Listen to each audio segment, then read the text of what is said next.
Shalom peuple de Dieu, vous êtes fatigué de l'instabilité spirituelle, vous êtes fatigué de tourner en rond et vous vous demandez comment faire. Je vous donne rendez-vous sur Fondement Apostolique, notre rendez-vous hebdomadaire en ligne, tous les mercredis à partir de 20h30 sur nos réseaux sociaux Facebook et YouTube, en vue de l'édification, de la stabilité et pour une croissance, n'est-ce pas, chrétienne, une croissance spirituelle. Ne manquez pas ce rendez-vous, bien-aimés, c'est vraiment un temps, une saison pour changer de vie, pour progresser dans le Seigneur et pour briser tous les cycles de stagnation sur votre vie. Connectez-vous donc sur cette émission et invitez des amis, invitez au maximum autour de vous. Vous connaissez des chrétiens qui vivent ces choses, invitez au maximum pour la gloire de Dieu. Je vous donne rendez-vous donc sur Fondement Apostolique. Au nom de Jésus-Christ de Nazareth, soyez bénis et à bientôt.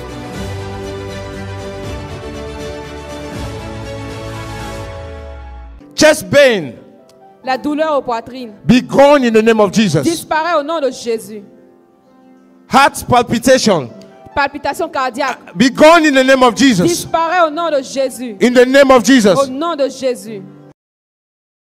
Can you encourage Est-ce qu'on this peut brother? applaudir? Amen. So I've been praying for chest pain. I've been having some chest pain lately. It left me a long time ago, and just recently, as we've been traveling back, I've been having real tight chest pain. Donc j'avais des problèmes de poitrine, des douleurs à la poitrine. So Et one of the things récemment, is, j'en avais. my family has heart disease. Et dans ma famille, on a des problèmes My father cardiaques. passed away at a young age, so it's been Mon something papa en est that mort. I've been afraid of for so long. Donc j'ai eu peur, But j'ai as peur we de were ça depuis praying, longtemps. Et like pendant that was qu'on one priait, thing that I know I was free from it, but I felt that pain as we're coming to the camp. And I had it even when we were sleeping last night. But as we're praying, I was sitting here in the corner. donc la douleur I était just là même quand felt il the venait. I just et took il a 2 ressenti. breaths, and all of a sudden everything just started maintenant- releasing. And Ok. oh, sorry, slow down. Sorry. Donc il expliquait que il a des problèmes de poitrine, de douleur aux poitrines, et c'est un problème qui est dans la famille. Et son père en est même décédé. Et quand il venait ici, la douleur avait repris. Et même hier, toute la journée, quand on était ici, il avait ça. Mais pendant la prière tout à l'heure, il a respiré 2 fois et la douleur est partie. Alléluia. Praise God. Praise God. Amen. Gloire à Hallelujah. Glory to Jésus. God. Gloire à Jésus. He is the miracle worker. Il Hallelujah. est celui qui fait les miracles. Hallelujah. Hallelujah. Amen. Hallelujah.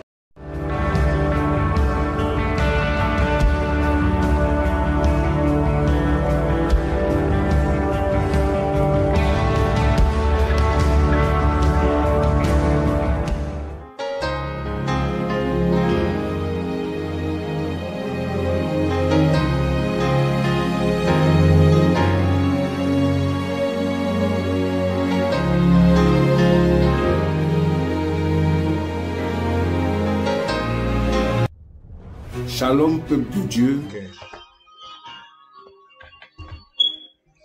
Amen, amen, amen, amen. Glory to Jesus. Gloire à Dieu, gloire à Dieu, gloire à Dieu. Je vous salue dans le nom de Jésus-Christ. Voilà. Je vous salue dans le nom de Jésus-Christ. Vous êtes les bienvenus à sacerdoce, plutôt fondement apostolique. Voilà, je fais tellement d'émissions que je parle du sacerdoce royal. En fait, sacerdoce royal, c'est sur notre chaîne en anglais, c'est demain. Donc, bienvenue sur Fondement Apostolique. Nous sommes donc en direct. Vous êtes les bienvenus. Je vous salue dans le nom de Jésus-Christ. Et nous sommes bel et bien avec vous pour un moment, n'est-ce pas, dans la parole de Dieu, un moment d'enseignement. Et voilà. Donc, je suis très heureux d'être là encore pour vous présenter cette émission. Je bénis Dieu qui nous fait la grâce d'être en bonne santé, qui nous soutient tous. Et je crois que vous aussi, vous êtes soutenus par le Seigneur. Et nous voulons justement passer du temps dans sa présence, passer du temps, n'est-ce pas, dans sa parole. Nous voulons évoluer, nous voulons grandir, nous voulons aller de l'avant avec le Seigneur, voilà, dans notre marche chrétienne. Donc, je vous êtes les bienvenus et je salue tous ceux qui nous suivent un peu partout. Voilà, comme vous savez, nous allons donc nous livrer, n'est-ce pas, à notre rituel préféré. Voilà, c'est-à-dire le partage du lien. Et donc, si vous n'avez pas encore fait, vous pouvez le faire. prenez ce lien, partagez-le dans vos réseaux sociaux, partagez-le ici et là. Moi, je vais déjà commencer à le partager. Et je bénis vraiment Dieu pour ce qu'il a commencé depuis qu'on a commencé cette formation, cet enseignement, qui est une série vraiment importante. Donc, on partage, moi je le fais. Je vous encourage aussi à le faire par la grâce de Dieu, au nom de Jésus-Christ. Bénis une âme avec ça, bénis un chrétien avec ça. Si cette émission te fait du bien et que tu es encouragé, n'oublie pas, n'est-ce pas, de partager aussi à d'autres personnes. Amen. Donc, je partage rapidement. Voilà, je vais partager ça là. Vite fait. Hein.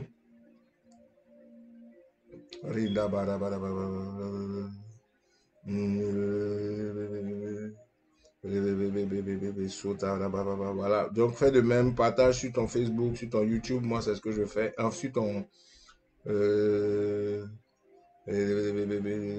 partage sur sur ton Facebook, sur ton WhatsApp, etc., etc. Voilà. Donc, c'est ce que je fais et je vous encourage à faire de même au nom de Jésus-Christ. Comme ça, plusieurs sont touchés. Si tu nous suis pour la première fois ou si vous nous prenez en cours, vous pouvez aussi, n'est-ce pas, vous abonner à la chaîne, activer la cloche de notification. Je pense qu'il y a une icône qui va passer plus tard pour nous rappeler ça à chaque fois. Voilà. Voilà, une icône de notification qui va passer pour nous rappeler, voilà, qui va passer pour nous rappeler un peu voilà, pour nous rappeler un peu ça, au nom de Jésus-Christ. Donc, abonnez-vous et activez la cloche de notification au nom de Jésus-Christ. Voilà, donc c'est fait. Moi, j'ai partagé. Voilà. Et je vous dis merci à vous tous qui partagez, qui invitez, qui mobilisez, voilà, et tout et tout. En tout cas, que le Seigneur soit béni, béni, béni abondamment. Alors, nous allons donc aller un peu vite pour rentrer dans notre enseignement. Je sais que vous êtes bénis, vous êtes impatients, voilà, de connaître cet enseignement, de voir la suite de ce qu'on a commencé depuis la dernière fois. Donc, on va attaquer tout à l'heure, enfin dans quelques minutes, mais juste avant, je voulais déjà bénir Dieu vraiment pour le programme qu'on a eu le week-end passé. C'était Baptiso en Côte d'Ivoire. Voilà. Bénis Dieu pour ce qu'il a fait là-bas, pour l'œuvre qu'il a accomplie, pour les personnes qui ont été bénies, pour l'atmosphère qu'il a relâchée. Je veux bénir Dieu pour voilà, pour bénir Dieu pour cette atmosphère qui a été relâchée, tout. Et on bénit Dieu pour, voilà, le prédicateur, voilà, l'ancien Patrick qui a vraiment apporté la parole là-bas. Et toute l'équipe avec l'ancien Serge et tous les autres, voilà, des ouvriers du Seigneur. Je parle de Laïri, je parle de Xavier, voilà. Et tous ceux qui ont participé du côté de la Côte d'Ivoire, vous êtes bénis, bénis, bénis. Merci d'avoir fait le déplacement. Merci pour vos encouragements. On continue. La caravane Baptiso ne s'arrête pas. Chaque mois, nous sommes avec vous pour un moment de réveil. Et je vous annonce en même temps que le mois prochain, par la grâce de Dieu, donc en décembre, je serai en Côte d'Ivoire pour un baptiso spécial. Ça sera le 22, vendredi 22. Nous allons vous communiquer la date, plutôt le lieu bientôt. Donc, ça sera un baptiso spécial et sera probablement la forme d'une veillée. Donc, retenez le vendredi 22 à Abidjan, nous aurons un baptiso spécial et je serai en Côte d'Ivoire pour ce baptiso spécial, pour communier avec vous. Donc, tous ceux qui sont au niveau de la Côte d'Ivoire, qui nous suiviez, qui êtes vraiment connectés à ce que nous faisons, à qui le Seigneur parle par notre canal et qui sont encouragés, je vous donne rendez-vous en Côte d'Ivoire. Il y aura une affiche, il y aura une communication qui se fera dessus d'ici la semaine prochaine pour que vous ayez toutes les informations nécessaires par rapport à ce baptiso, ok? Donc, je vous encourage donc à vous connecter à ce que nous allons faire. Suivez nos réseaux sociaux, nous allons partager nos Facebook, etc., Instagram. Nous allons partager dessus bientôt, ok? Donc, un baptiso spécial, toujours la même chose, le réveil spirituel, l'évangélisation, le temps de miracle, le temps de signes.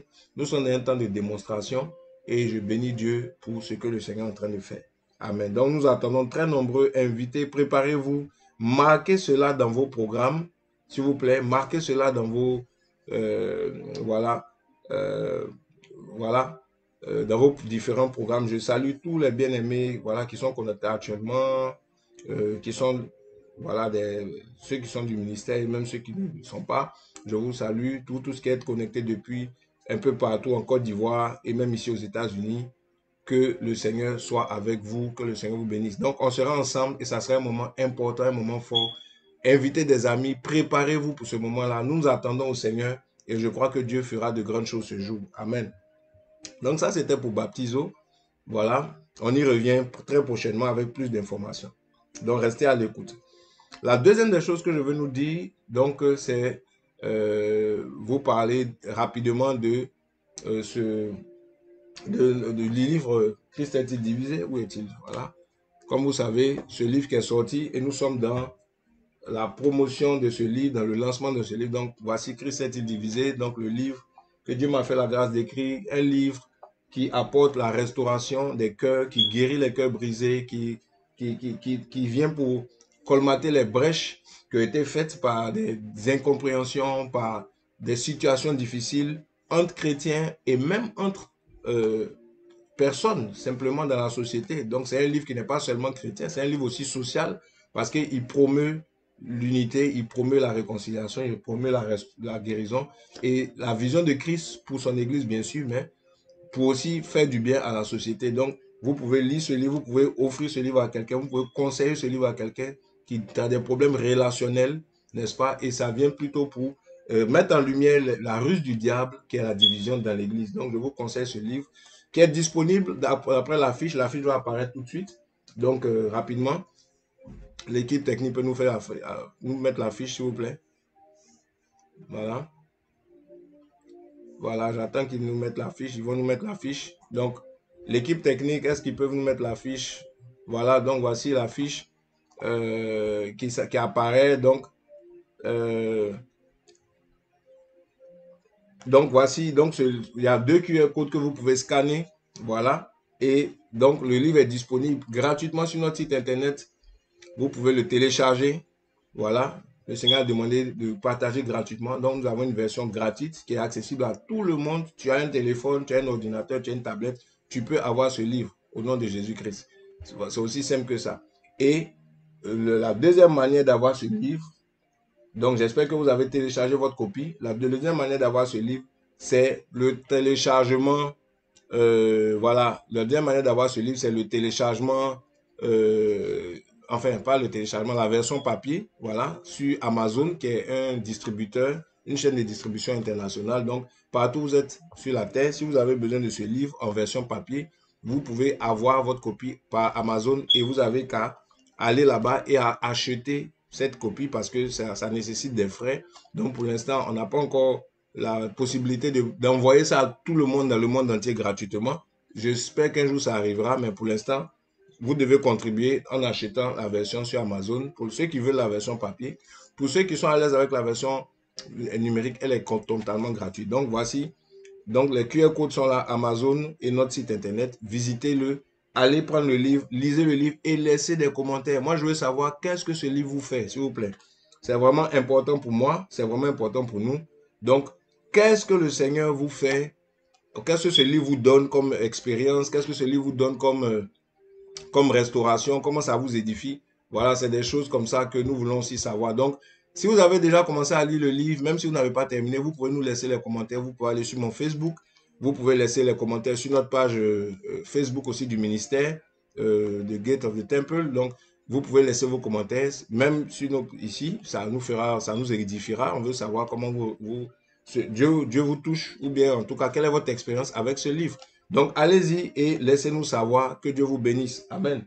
Donc, voici, c'était juste un partage, voilà d'informations au nom de Jésus-Christ de Nazareth. Donc, ce livre est disponible. Écoutez, on a fait le travail. C'est à vous maintenant de juste télécharger. Je pense que ça, c'est à votre portée. Et puis, imprégnez-vous. Dans ce livre, je parle aussi de l'avènement du Seigneur, de beaucoup de choses. Et voilà, le livre est à votre portée au nom de Jésus. Alléluia. Donc, téléchargez votre copie et allez-y à fond au nom de Jésus-Christ. Alors, donc, on va évoluer.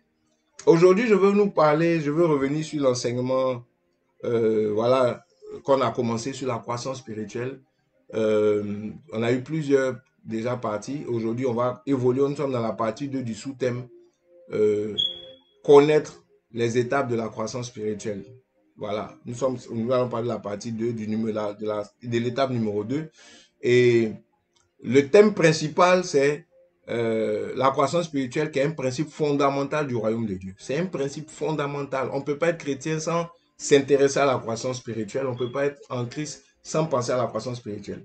Alors, avant de me lancer dans cet enseignement, je veux prier au nom de Jésus. Je veux prier, je veux lever la voix vers le Seigneur.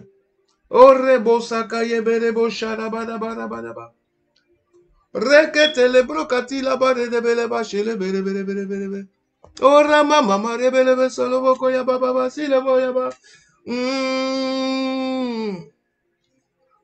Toi le Dieu de ma vie, Jésus, je veux t'élever ce soir. Ora mandara ba shele bele bele. Seigneur, tout ce que nous avons besoin, c'est ta présence. Viens prendre le contrôle de ce moment. Viens être élevé encore sur cette plateforme. Seigneur, je veux te céder la première place. Devant toi, je ne suis rien. Seigneur, devant toi, nous ne sommes rien. À toi soit l'honneur, la gloire, à toi seul. Que ton nom seul soit élevé au travers de ce qu'on fait. Que la gloire te revienne à toi seul, Dieu de vivant. Reçois la gloire. Reçois la gloire, reçois la gloire. Peu importe ce que tu fais avec nous, reçois la gloire. Toujours, Seigneur, donne-nous l'humilité d'être à tes pieds, de toujours jeter notre couronne. Seigneur, c'est tout ce soir encore. Peu importe l'enseignement que je vais donner, Seigneur, toi sois celui-là qui inspire, celui qui prend la gloire. Ouvre ma bouche pour que je parle de ta part. Et parle au cœur de tes enfants encore aujourd'hui. Parle au cœur de ceux qui vont se connecter au nom de Jésus. Et que toute la gloire te revienne. Que des âmes soient bénies. Que des vies soient transformées. Que des vies soient changées. Que des cœurs soient visités. Pour la gloire de ton nom. Au nom de Jésus, j'ai prié. Amen. Alléluia. Oh, j'aime Jésus, j'aime sa présence, quoi. C'est tout, hein. C'est tellement bon. Oh, Rabasakayaba. C'est tellement bon. J'aime la présence de Dieu. Aucune somme d'argent, aucune femme, aucune tentation, aucune séduction de la terre ne peut me séparer de l'amour de ce Dieu. Il a changé ma vie.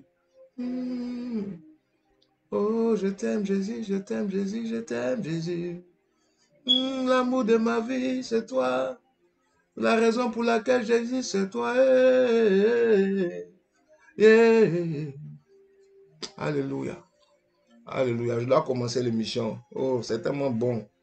Ah, alléluia. J'aime Jésus. Que Dieu te bénisse, que Dieu vous bénisse. Que cet enseignement te fasse du bien aujourd'hui. Amen. Alors, on va rentrer dans le vif du sujet au nom de Jésus. Aujourd'hui, nous parlons donc de la partie 2. Alors, je vais te dire rapidement, déjà, tu nous prends en cours. Partage le lien, s'il te plaît, de l'émission. Tu ne veux pas rester, on ne peut pas rester ce nombre-là pour une telle émission, sincèrement. Ce serait une arnaque. Ce serait du gaspillage. C'est une manière de parler. Mais partage, je veux t'encourager à partager. Partage l'émission, s'il te plaît. Partage l'émission. Contribue à ce que cette parole soit répandue. Invite quelqu'un. Pendant qu'on est en train de parler de cette émission, connais quelqu'un.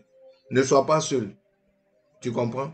Et puis, autre chose, comme je dis, si vous avez été béni par l'émission de la dernière fois, on a parlé de l'étape 1, on a parlé des enfants en Christ.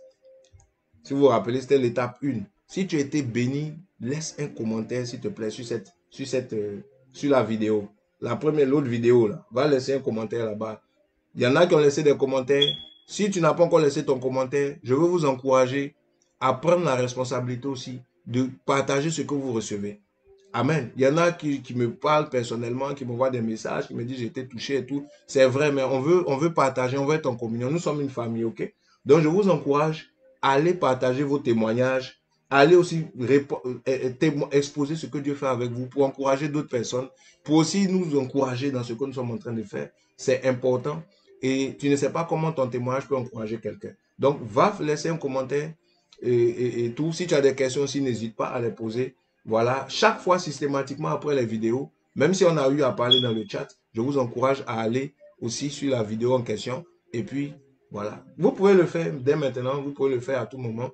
Donc, Tu as été touché la semaine passée, tu retournes sur la vidéo, tu laisses tes marques là-bas. Tu laisses un témoignage là-bas. Tu fais un commentaire là-bas. Tu encourages quelqu'un à suivre la vidéo. Tu témoignes ce que Dieu a fait pour toi. Vraiment, je voulais vous mettre à contribution. Amen. Voilà. Donc, ça a été un moment important. On a parlé de la première étape. Je vous ai parlé de l'importance ce jour-là de la croissance. Je vous ai développé, enfin, les étapes. Et je vous ai dit pourquoi, qu'est-ce que ça représente l'étape de l'enfance. Vous pouvez suivre la vidéo, je ne vais pas revenir dessus. J'ai déjà parlé de ça. Vous pouvez suivre la vidéo et voilà. Alors, aujourd'hui, je vais parler de l'étape numéro 2.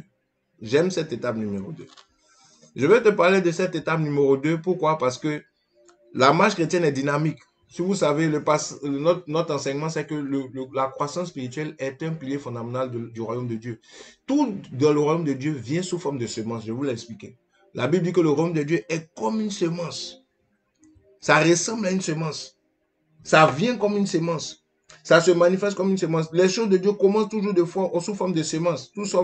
Il y a un début. C'est une semence. Au début, ça ne vient pas dans sa version finale. Ça vient dans une version de semence. Tout ce que Dieu fait, que ce soit la grâce de Dieu, l'onction de Dieu, le salut, l'amour de Dieu, la foi, la prière, le zèle pour Dieu, le ministère, tout ça, ça vient sous forme de semence.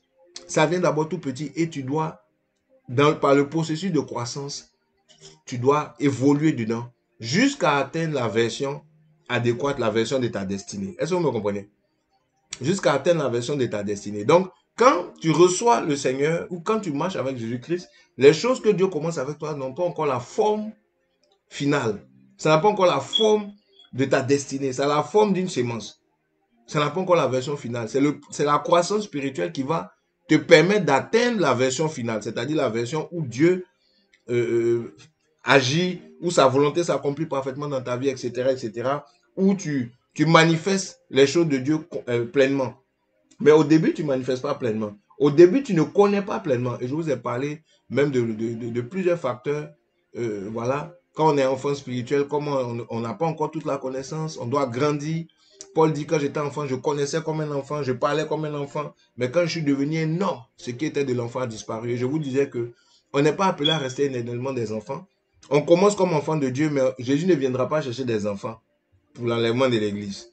Il viendra chercher des gens matures, des gens qui sont devenus des hommes, qui sont devenus des femmes, qui sont devenus plus matures. Jésus n'est pas un pédophile, il ne va pas épouser une église bébé. Est-ce que vous me comprenez? Il va épouser une épouse qui s'est préparée, qui a grandi. Quand on parle du retour de Jésus, c'est une épouse qui s'est préparée, qui a mûri, qui a grandi, qui a eu une croissance spirituelle. Beaucoup restent bébés, ils se disent, oh, Dieu m'aime. Non, ça c'est pour commencer. Mais ce n'est pas ça, si vous voulez, ce n'est pas ça la fin. Ok? Ce n'est pas ça la fin. Ce n'est que l'étape du début. On est appelé à grandir. Donc, ta manière de connaître Dieu doit grandir, doit évoluer. Ta manière de prier doit croître. Et il y a plusieurs éléments qui nous permettent de vivre la croissance. J'en parlerai. Que faire pour croître spirituellement? Je parlerai de ça quand j'aurai fini de parler des étapes. Mais on a vu déjà un des éléments, quand on parlait des enfants, c'est qu'on dit quoi? Les enfants doivent désirer le lait spirituel. Ok? Ils doivent être encadrés. Il y a l'encadrement spirituel qui contribue à la croissance. Il dit désirer le lait spirituel afin que par lui vous croissiez. Vous voyez un peu, donc on a parlé un peu de tout ça. Suivez l'enseignement de la dernière fois par rapport à la croissance spirituelle. Et je veux te dire quelque chose, cet enseignement concerne tout le monde, que tu sois nouveau, ancien, vieux. Parce que nous sommes, tant que Jésus-Christ ne revient pas, nous sommes dans le processus de croissance. Moi qui vous parle, je suis en pleine croissance spirituelle. Personne n'est arrivé. Celui qui pense qu'il est arrivé, c'est celui qui a été séduit, qui a chuté, que Satan a aveuglé et qui n'ira nulle part. La croissance spirituelle, c'est quelque chose, une chose dans laquelle nous sommes. C'est dynamique jusqu'à ce que Jésus-Christ revienne. Ok? Donc, je tenais vraiment à dire ça. Il y en a qui sont arrivés à un niveau plus avancé.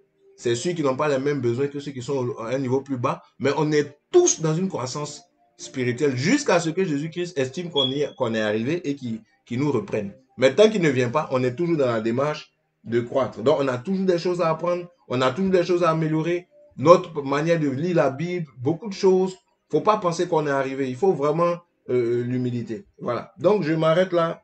C'est juste pour nous mettre un peu dans le bain. Voilà.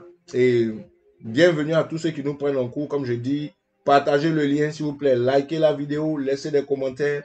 Partagez autour de vous au nom de Jésus-Christ. Et Dieu vous fera du bien. Amen. Donc aujourd'hui, bon, on est déjà dans le vif du sujet. Je vais parler de l'étape numéro 2. OK? L'étape numéro 2 de la croissance spirituelle. S'il y a une étape 1, je vous ai dit qu'il y a 3 étapes principales. Il y a l'étape 1, il y a l'étape 2 et il y a l'étape 3. OK? Donc je vais nous donner 2 passages rapidement et puis on décolle directement. Voilà. Donc le premier passage que je vais nous donner. Oh, j'aime la présence de Dieu. J'aime ta présence, j'aime ta présence, j'aime ta grâce, j'aime ton règne. Je vais me donner un passage dans Matthieu chapitre 13, verset 31 à 32. C'est notre passage principal pour le thème général. Donc, c'est le premier passage que vous notez. Matthieu, voilà. Matthieu 13, verset 31 à 32. Alors, la Bible nous dit ceci. Il leur proposa une autre parabole disant, le royaume des cieux est semblable à un grain de moutarde qu'un homme a pris et sema dans son champ, lequel, il est vrai, est le plus petit de toutes les semences, mais quand il a pris sa croissance, il devient grand et les herbes, et plus grand que les herbes, il devient un arbre, de sorte que tous les oiseaux du ciel viennent demeurer dans ses branches. Ok? Matthieu 13, verset 31 à 32. Donc, la Bible dit que le royaume est comme un grain de sénévé qui est tombé. C'est notre passage principal. Tout ce que nous enseignons vient de ce passage.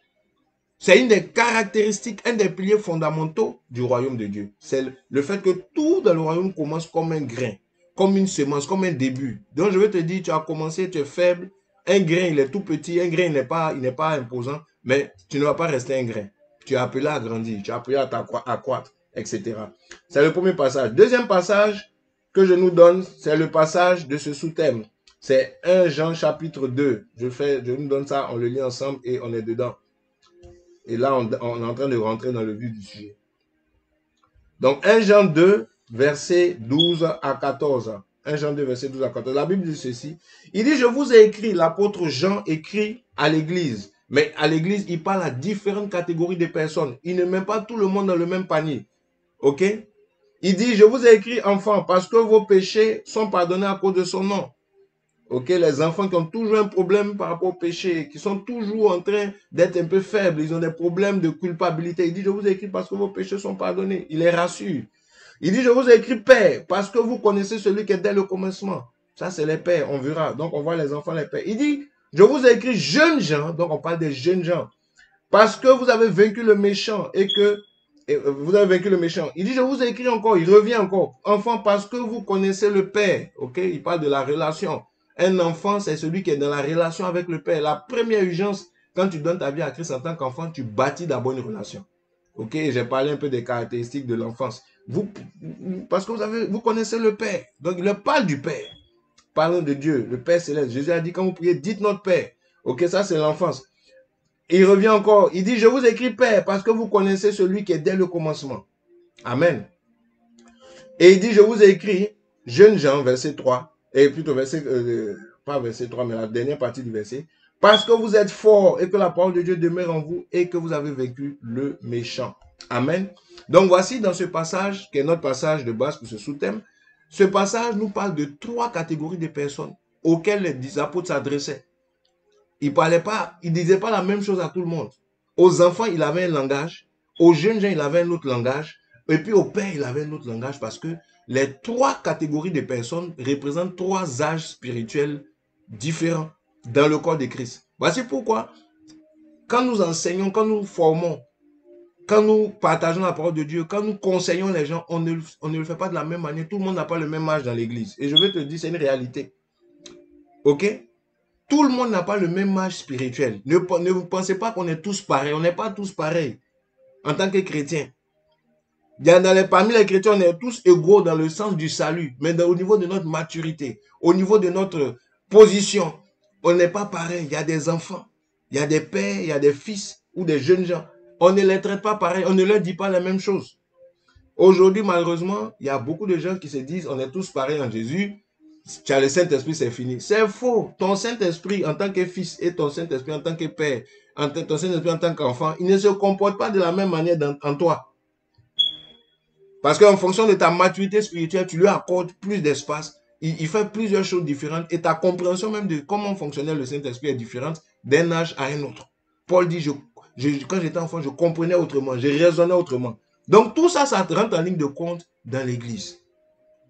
Ne pensez pas que tous les enseignements que nous partageons, tout le monde comprend ça de la même manière. C'est faux. Un message n'a pas la même compréhension aux oreilles d'un enfant, aux oreilles d'un fils, aux oreilles d'un père. Voici pourquoi des fois il faut répéter les mêmes choses. Jésus même disait, il dit, il y a des choses que je vous dis maintenant que vous ne comprenez pas. Plus tard, vous allez comprendre. Vous voyez un peu? Parce qu'ils étaient des enfants. Ils ne comprenaient pas. Et j'ai compris ça avec le petit parcours que j'ai en tant qu'homme de Dieu. Moi-même dans ma vie déjà, j'ai compris. Il y a des choses que je ne comprenais pas à l'époque, que je comprends un peu mieux aujourd'hui. Il y a des choses que je comprendrai mieux plus tard. Donc je ne suis plus aussi carré, aussi fermé que j'étais avant. Parce que j'ai compris qu'on ne connaît pas tout. On grandit et quand on grandit, notre connaissance aussi évolue. Vous voyez? Donc je vais vous parler de ça. Ne pas tomber dans l'orgueil que je connais ceci, je connais cela. Tu peux être en train encore d'apprendre. Il ne faut pas être orgueilleux, il faut être simple, il faut être humble. Amen. Alors, donc, voici un peu, il y a plusieurs catégories. Aujourd'hui, je parle de la catégorie numéro 2. Alors, c'est qui? Première des choses, quand tu quittes l'enfance qu'on a expliqué, l'enfance c'est l'étape de l'instabilité, l'étape de l'immaturité. L'enfance c'est là où tu apprends à connaître Dieu. Tu ne le connais pas bien. Il y a des choses qui t'échappent. L'enfance c'est là où tu tombes dans le péché des fois. Tu n'es pas encore stable devant la fermeté, etc., etc. On a parlé de ça. Tu as vraiment besoin de lait, des bases, des affermissements. Je vous ai parlé de ça. Et je vous ai dit qu'on fait même une formation tous les samedis sur laquelle on va vraiment aussi vous communiquer un peu plus d'ici quelques temps. Voilà, mais une formation pour les nouveaux. Tu es nouveau dans la foi, tu sens que tu es instable, tu peux te connecter à nous ou tu peux aller dans une église, tu as besoin d'affermissement, il ne faut pas rester comme ça. Amen. Rababo zakate le brende kete le kese kete le brakata. Zori vavarata briskota la bruska vivi dorazeta te. Ori baba shai le brikote. Alléluia.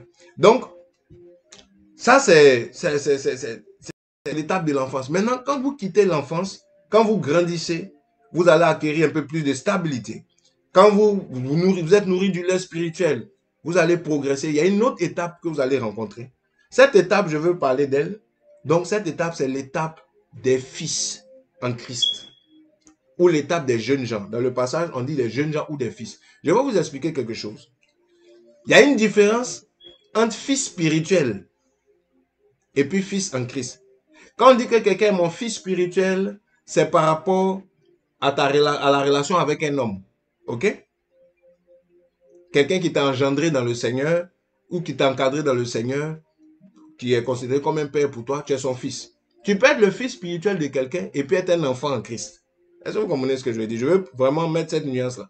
Tu peux être considéré comme un enfant parce que tu n'es pas encore mature, tu n'es pas encore stable, mais tu es le fils spirituel d'un pasteur, tu es le fils spirituel ou le fils dans la foi d'un aîné, d'un mentor, etc.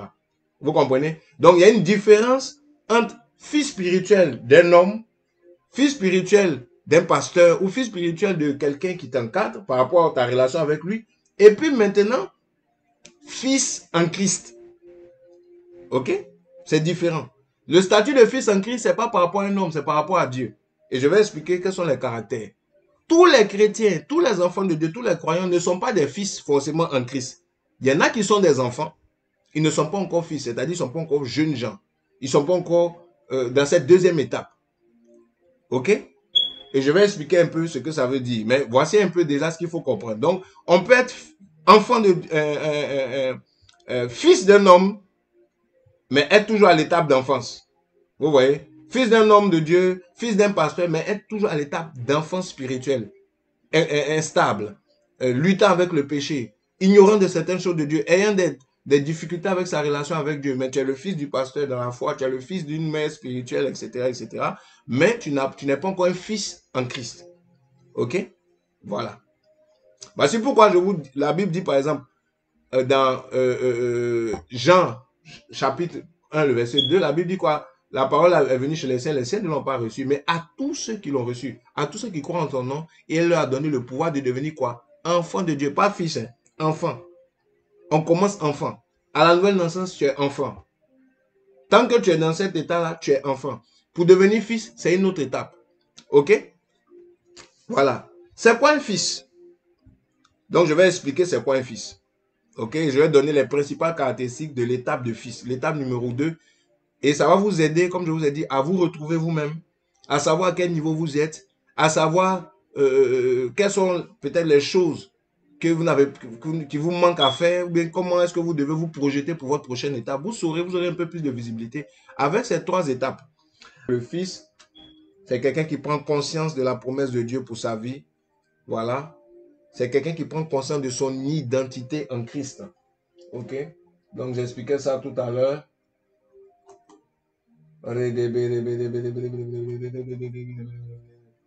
Voilà. Donc, j'expliquais ça. J'expliquais cela au nom de Jésus-Christ. J'expliquais que c'est quelqu'un qui prend conscience de son identité en Christ. C'est quelqu'un qui prend conscience de son identité. C'est quelqu'un qui prend conscience de son identité, des promesses de Dieu, ok? Voilà, et de son identité. Donc, j'expliquais que, voilà, le fils spirituel, le fils en Christ, pardon, pas le fils en Christ est conscient, c'est quelqu'un qui est conscient de son identité. Conscient. Et je disais que, par exemple, dans Luc, et plutôt Matthieu chapitre 4, vous allez voir que dans la tentation, qu'est-ce que Satan a fait? Il est venu, il a tenté Jésus-Christ par rapport à son identité. Ce qui intéressait Satan, ce qui inquiète Satan, c'est ceux qui sont conscients de leur identité. Parce que quelqu'un qui sait qui il est, on va voir tout à l'heure, il y a plein d'autres choses. Quelqu'un qui connaît son identité, il peut véritablement jouer son rôle de fils. Il peut accomplir la mission. Il peut accomplir ce que son père lui a confié parce qu'en tant que fils, on est conscient des promesses, on est conscient de notre identité. Un fils sait qu'est-ce qui lui appartient. Il est conscient des choses qui lui appartiennent. OK? Donc, d'abord, c'est l'identité. Ça, c'est le premier niveau. Donc, je cite rapidement. Le premier niveau, c'est l'identité. Être conscient des choses, des promesses. Du coup, par rapport à l'identité, donc je donne un passage dans Luc chapitre 4. Voilà. Luc chapitre 4, à partir du verset 3. Satan le tente. Il dit, si tu es fils de Dieu, transforme ses pieds en pain. Plus tard, au verset 6, il lui dit, si tu es fils de Dieu, jette-toi. Est-ce que vous voyez un peu? Sur les trois tentations, 2 tiers des tentations concernaient son identité. Et puis après, il lui a parlé de la gloire de ce monde. Donc, vous allez voir que la gloire est liée à ton identité. Satan savait que pour pouvoir affecter quelqu'un dans la gloire, toucher à la gloire de Dieu dans la vie de quelqu'un, il faut d'abord toucher à son identité. C'est un cheminement. Vous voulez voir la gloire de Dieu? Qui êtes-vous? Vous voulez expérimenter les grandes choses de Dieu? Qui êtes-vous? Vous allez voir que les démons des fils de Séva, dans Actes chapitre 19, ils ont dit, on connaît Jésus-Christ, on sait qui est Paul, mais vous, qui êtes-vous? Vous voulez voir la gloire de Dieu dans certaines choses, mais qui êtes-vous? Est-ce que vous voyez ce que je veux dire? Donc, l'identité du chrétien, c'est sa première force, c'est sa première victoire devant Satan. Jésus a vaincu Satan par son identité, en affirmant son identité. Il n'avait pas encore été revêtu de puissance. Est-ce que vous comprenez? Je vais vraiment nous donner quelques... Voilà, parce que là, par rapport au fils, il y a un combat spirituel qui est engagé. Vous voyez un peu? Il y a un combat spirituel qui est engagé. Donc, première chose, c'est la révélation de l'identité de fils. Et je vous expliquais qu'avec ton identité, tu peux terrasser Satan. Si tu es conscient de ton identité, tu n'as même pas besoin de recevoir une onction pour chasser des démons. La première âme d'un fils, c'est son identité. Il sait qui il est dans le royaume. On ne peut pas le séduire. Il sait qui il est en Christ. On ne peut pas le tromper. Parce que Satan, c'est un séducteur. Et la ruse du diable, c'est de te faire douter de ton identité. Donc, un fils, c'est quelqu'un qui a réussi à connaître son identité, qui a grandi, jusqu'à maintenant, il peut affirmer son identité, il peut la défendre. Quelqu'un qui ne peut pas défendre son identité de chrétien n'est pas encore un fils. C'est un enfant. C'est-à-dire que Satan réussit à te faire douter de qui tu es, des promesses de Dieu. Est-ce que Dieu veut faire? Est-ce que Dieu ne va pas faire? Bon, là, je suis plus sûr. Tu es encore un enfant. Un fils, Satan ne peut pas le décourager sur quelque chose que Dieu lui a promis. Ce n'est pas possible. Un fils, peu importe ce qui se passe, il tient la barre des choses que Dieu lui a dites. Il sait qui il est, il connaît son identité. Et quand tu arrives à l'étape de fils, une des caractéristiques du fils, c'est l'exposition au combat spirituel. Un fils est exposé au combat spirituel. Je vais parler peut-être de 3 ou 4 caractéristiques du fils, ok? Après, ton identité, c'est le combat. Quand Satan a fini de tenter Jésus-Christ, ou quand il tentait Jésus-Christ, c'était par rapport à un combat spirituel. Il était exposé à l'ennemi. Donc, un fils, c'est quelqu'un qui est exposé au combat spirituel. Le combat spirituel, c'est normal dans la croissance spirituelle de quelqu'un. Un fils, c'est quelqu'un qui doit être exposé au diable sur son identité. Et ça fait partie des étapes de la croissance. Vous voyez? Par rapport à ton appel, par rapport à ton identité chrétienne, par rapport à des choses que Dieu t'a données, ça peut être le mariage, ça peut être la vie, ça peut être ta destinée, etc. Tu vas être exposé dessus. Ça t'est venu, est-ce que tu es le fils de Dieu? Adam et Ève n'avaient pas assez mûri. Ils étaient encore des enfants. Ça t'est venu, Dieu a-t-il réellement dit? Il est venu les troubler sur les promesses de Dieu. Et elle a douté. Elle n'était pas encore assez faible. Est-ce que Dieu a réellement dit tant? Si tu es vraiment de Dieu, elle a commencé à douter, elle est tombée. C'est ce qui arrive à beaucoup de chrétiens. Ils sont encore des enfants. Un fils, il ne tombe pas devant Satan. La caractéristique qu'on nous donne dans 1 Jean 2, 12 à 14, on dit quoi? Je vous écris petit enfant parce que vous avez vaincu le malin. C'est de ça qu'il s'agit ici. Un fils, c'est quelqu'un qui commence à expérimenter des victoires consécutives. Pas une seule victoire, consécutive. Un fils, il n'a pas une victoire et puis après il tombe. Il a une victoire après il tombe. Non, ça en ce moment tu es encore dans une transition. Un fils, il a des victoires successives devant Satan. Vous voyez? Il a des victoires successives. Il va vaincre Satan dans les désirs charnels. Il va vaincre Satan dans les pensées impures. Il va vaincre Satan dans les tentations, quand on l'expose à l'argent, quand on l'expose au péché du sexe, quand on l'expose à la corruption. Des victoires successives. L'étape de fils, c'est l'étape où le chrétien vit la victoire. Quand tu ne vis pas des victoires consécutives, tu es encore un enfant. Un fils, il est établi dans la victoire. Il marche dans la victoire. Est-ce que vous comprenez? Il marche dans la victoire. Il dit, je vous écris, jeunes gens, parce que vous avez vaincu le malin. Vous avez vaincu le méchant. Donc, je vous écris en tant que vainqueur. C'est dans l'étape de fils qu'on rentre dans la dimension des vainqueurs. Quand Jésus dit, nous sommes plus que vainqueurs par celui qui nous a aimés, ça parle des fils, ça ne parle pas de tous les chrétiens.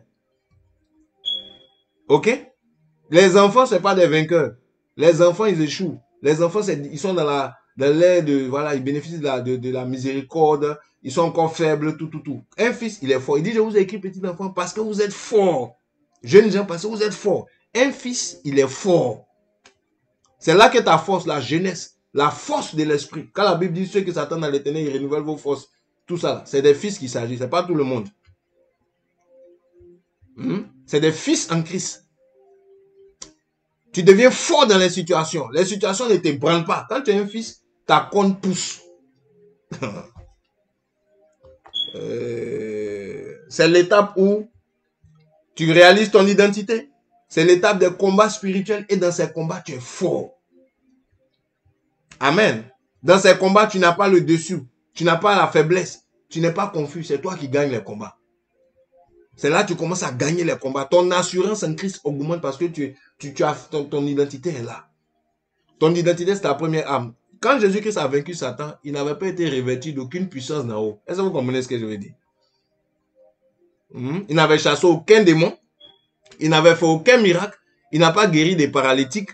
Il n'a pas fait tout ça. On n'a pas besoin de faire tout ça pour vaincre Satan. C'est ce que je suis en train de dire à quelqu'un. Être un fils, ce n'est pas par rapport à ce que tu peux faire. C'est par rapport à ce que tu es d'abord. C'est ce que je suis en train d'expliquer. L'étape du fils, c'est où tu arrives à conquérir par ton identité. Tu arrives à t'imposer par ce que tu es. Et c'est comme ça qu'on évolue en grade spirituellement. Ce n'est pas par rapport à ce que tu fais que tu es grand spirituellement. C'est par rapport à ce que tu es. Le fils, c'est quelqu'un qui prend conscience. Ouais, n'est-ce pas? Qui prend conscience de son identité. C'est quelqu'un aussi qui prend conscience des promesses de Dieu dans sa vie. Voilà, le fils, c'est quelqu'un aussi, n'est-ce pas, qui prend conscience, qui est fort, qui est positionné, parce que son identité le positionne. Je disais que Jésus n'a pas vaincu Satan avec une onction pour faire tomber des miracles, des démons et tout, mais c'est avec son identité de fils. Quand on devient fils, on a déjà le dessus sur Satan. Parce que les fils ont un rang supérieur. Ok, ils sont positionnés à cause du fait qu'un fils représente son père directement. Est-ce que vous comprenez? Voilà. Et je vais parler de ça tout à l'heure. Voilà. Un fils représente son père. Donc, quand on est conscient de l'étape de fils, on est fort, on est en position de force. Voici pourquoi il dit, je vous écris, fils, jeunes gens, parce que vous êtes forts. Vous n'êtes pas faible, vous êtes fort. Un fils, il est fort. Je vais vous dire quelque chose, chrétien. À un moment donné dans ta marche chrétienne, tu dois avoir le dessus sur le péché. Le dessus sur le diable. Le dessus sur les yeux des ténèbres. Le dessus sur l'influence des démoniaques. Tu dois avoir le dessus. À un moment donné, tu ne vas pas toujours être un enfant qui est ballotté par tout vent de doctrine comme on a vu. Mais tu dois avoir aussi le dessus. L'étape de l'enfance et plutôt du fils ou de jeunes gens, c'est l'étape où on a le dessus, on est fort. Il dit, je vous ai écrit parce que vous êtes fort. Donc tu es conscient de ton identité et tu es fort devant Satan. Tu es en position de force dans les combats spirituels. Tu es en position de force spirituellement. Amen. Donc voici un peu déjà ce que je peux nous dire.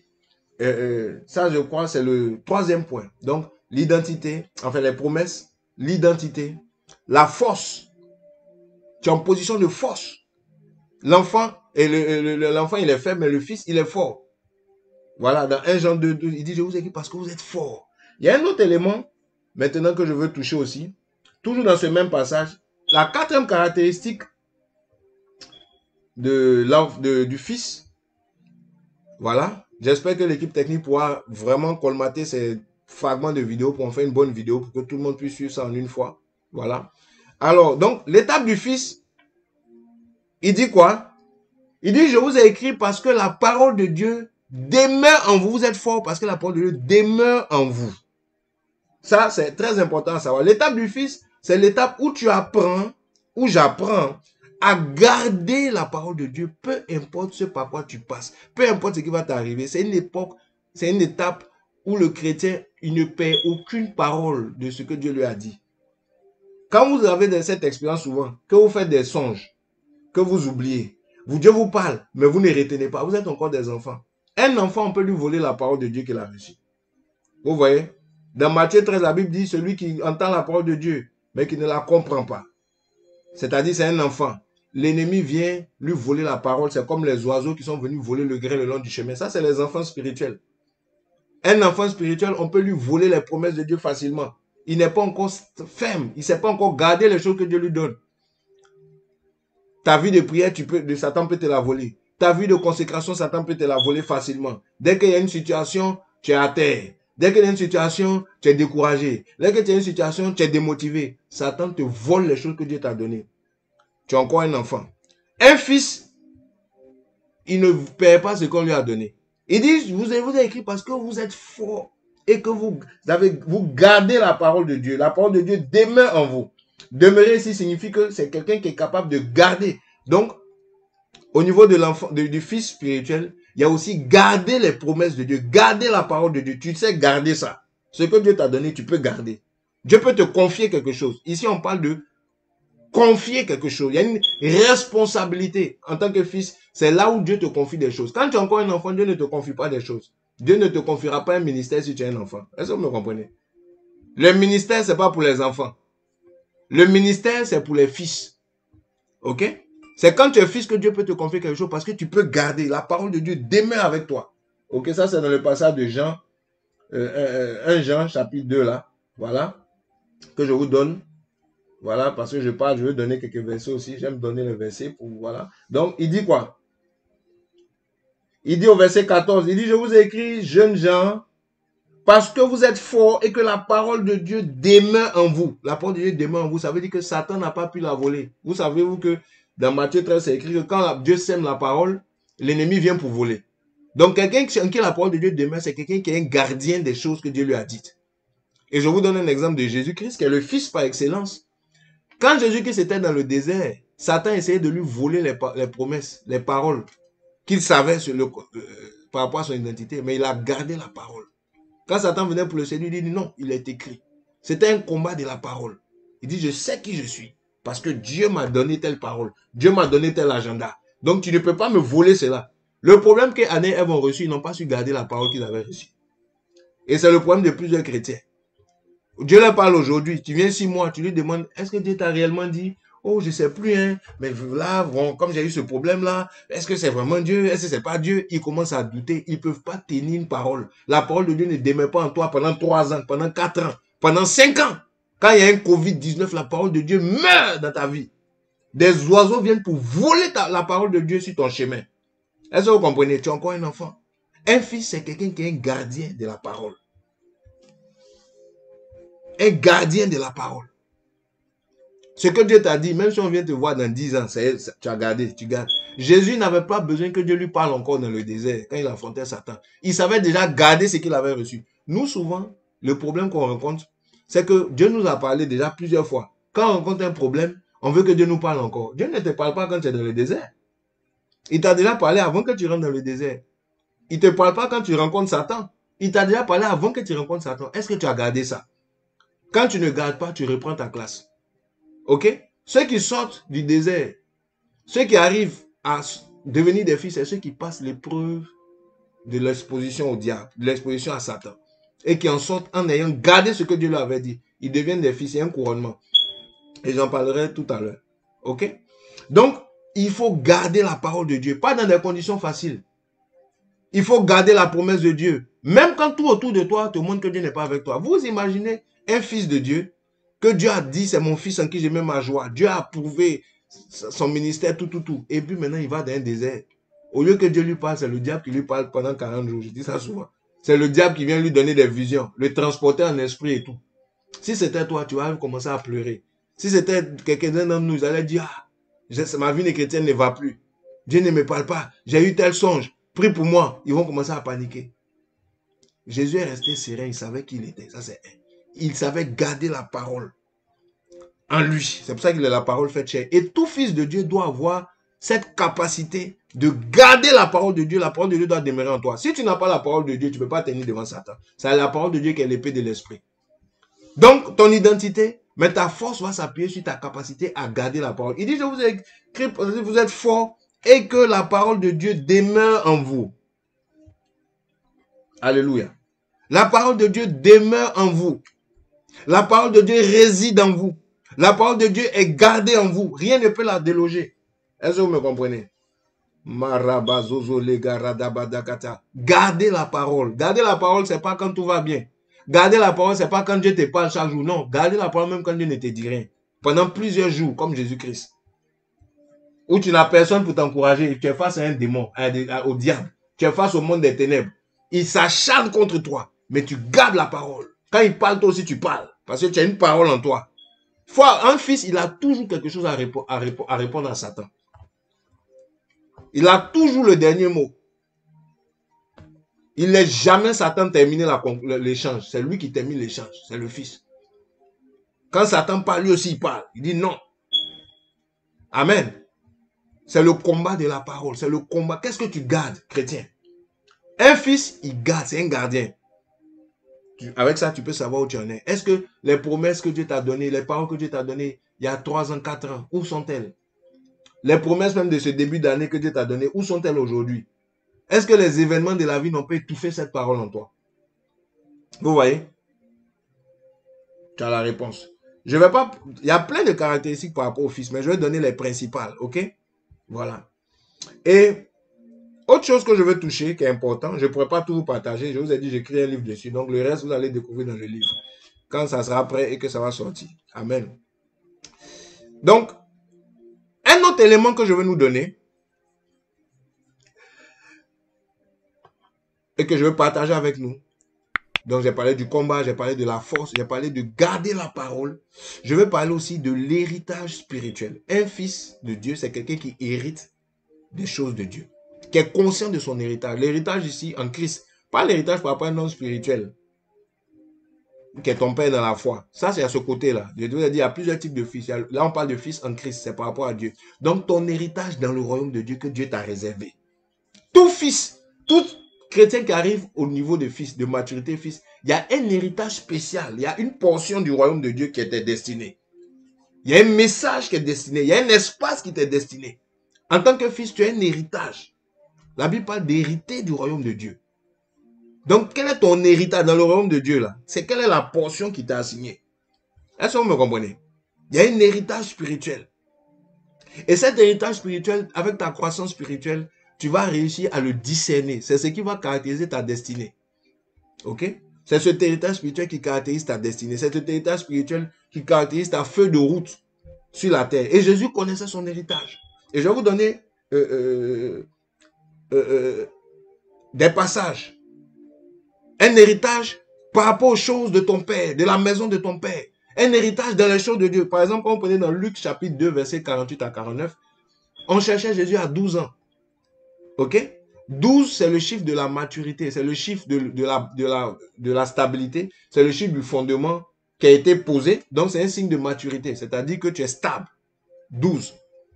Donc, Jésus a 12 ans, c'est-à-dire que Jésus a 12 ans déjà, il était en train de prendre possession de son héritage à 12 ans. 12 étant le chiffre. Ok? C'est le niveau spirituel que tu atteins où tu es conscient de ton héritage. Et vous allez voir que dans ce passage, on dit que Jésus était allé et on le cherchait, il était au temple. Parce que les choses du temple ont commencé à l'attirer. Les choses du temple ont commencé à l'attirer. Les choses de son père ont commencé à l'attirer. Un fils, il est attiré par les choses de son père. Il n'est pas attiré par les choses du monde. Il cherche à faire ce que Dieu attend de lui, son père attend de lui. Ça l'intéresse. Est-ce que mon père, ses affaires marchent sur la terre? Est-ce que mon père, les choses qui l'intéressent là, c'est-à-dire le fardeau de Dieu devient ton fardeau? Ok? Cet héritage-là, est-ce que ce que mon père devait faire, il a fait? Je veux m'impliquer dedans. Donc, ils ont demandé à Jésus, mais qu'est-ce que tu fais? Ses parents ont dit, ne savez-vous pas que je dois m'occuper des affaires de mon père? Vous ne savez pas que c'est pour ça que je suis là? Ma nourriture, c'est de faire la volonté de celui qui m'a envoyé. Je dois m'occuper des affaires de mon père. Regardez comment il parlait. Ça, c'est le langage d'un fils. Un fils, il n'a pas le temps à perdre dans les distractions. Il doit s'occuper des affaires de son père. Il sait que son timing est compté. Quand tu atteins l'état d'un fils, tu cours. Tu ne marches pas, tu cours. Tu n'as pas le temps. Les gens m'ont dit, mais tu es trop zélé. Mais il est trop... Jésus m'a dit, le zèle de la maison de Dieu le dévorait. Un fils, il est très zélé pour son père. Il est tout le temps pressé. Il y a quelque chose qui le presse. Le fardeau le presse. Honorer son père le presse. Les affaires de son père le pressent. Il veut s'assurer que les choses marchent comme le père veut. Est-ce que vous me comprenez? Il dit, ne savez pas que je dois m'occuper des affaires de mon père. Ça, c'est le premier passage que je vous donne.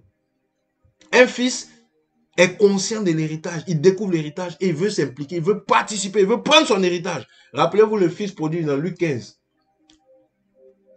Il dit, quand il a su qu'il était un fils, il dit, je veux mon héritage. La part, il me revient, il faut me donner. Ça, c'est le langage des fils. Les fils cherchent leur héritage. À un moment donné.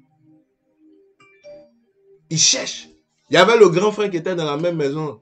Le grand frère du fils prodigue. Il ne savait pas qu'il avait un héritage. Son père lui dit, mais mon fils, tout ce que j'ai à toi, tu ne savais même pas ça. C'est comme ça, il y a beaucoup de grands frères en âge, mais qui ne sont pas conscients de leur héritage dans l'église, dans le Seigneur. Ils sont convertis depuis longtemps, mais ils ne sont pas conscients de la portion qui leur revient dans la maison de Dieu, qui doivent être responsabilisés par rapport à ça. Vous voyez un peu. Donc, il y a cette responsabilité. Alléluia. Il y a cette responsabilité de l'héritage. Est-ce que tu es conscient de l'héritage de Dieu? Si tu n'es pas conscient de cet héritage, tu es encore un enfant. Et c'est quand tu es conscient de cet héritage que Dieu peut te confier des choses. Comme je vous ai dit, il y a la responsabilité. Ça vient avec l'héritage. Quelqu'un qui ne s'occupe même pas des choses de la maison de son père, Dieu va lui confier un ministère. Dieu va lui confier une destinée. Vous rêvez. Les choses dans le Seigneur sont méthodiques. Il faut grandir, devenir un fils. Amen. Et dans cet héritage-là, je vous donne un autre passage. Je vous donne un autre passage pour parler de ça. On est dans Hébreux chapitre 10. Hébreux chapitre 10, voilà. Et je pense qu'on ne va pas trop tarder à s'arrêter. Voilà. On a eu beaucoup de coupures. J'aime cet enseignement. Écoutez, grandissons spirituellement. Tu m'écoutes? Ce message n'est pas là pour te condamner. C'est pour te donner des éléments que tu n'as pas. T'encourager à aller de l'avant. T'encourager à grandir dans la foi. T'encourager à passer à l'autre niveau spirituel. Ne reste pas un enfant. Passe à l'autre niveau. Si tu es un fils aussi, affermis-toi en tant que fils. Si tu es au corridor d'être un fils, affermis-toi en tant que fils. Arrête de vouloir flirter avec les choses des enfants. Être un fils, c'est être conscient de son héritage. C'est là que tu t'intéresses à Dieu. Tu ne t'intéresses plus à ce que Dieu va te donner. Tu t'intéresses à ce que tu peux donner à Dieu. Je vais vous parler de ça. Ça, c'est les fils. Les fils donnent. Quand tu es un fils, tu peux te donner. Dieu a tant aimé le monde qu'il a donné son fils unique. Un fils, il est un don. Un fils, il est un sacrifice. Un fils, c'est là que tu rentres dans ton sacerdoce. Véritablement. Tu apprends le sacrifice de soi pour les choses de Dieu. Tu investis dans les choses de Dieu. Pourquoi beaucoup de chrétiens n'arrivent pas à être des sacrificateurs? C'est parce qu'ils ne sont pas des fils. Parce que c'est le fils qui se donne. Jésus dit, personne ne me prend ma vie. Moi, je la donne. J'ai le pouvoir de la donner, j'ai le pouvoir de la reprendre. Mais j'ai décidé de donner. On ne l'a pas obligé. Un fils, tu n'as pas besoin de lui dire donne à Dieu. Tu n'as pas de lui dire investis du temps à Dieu. Ceux qu'on poursuit, mais écoute, faut servir Dieu. Écoute, faut te consacrer. Trouve du temps pour Dieu.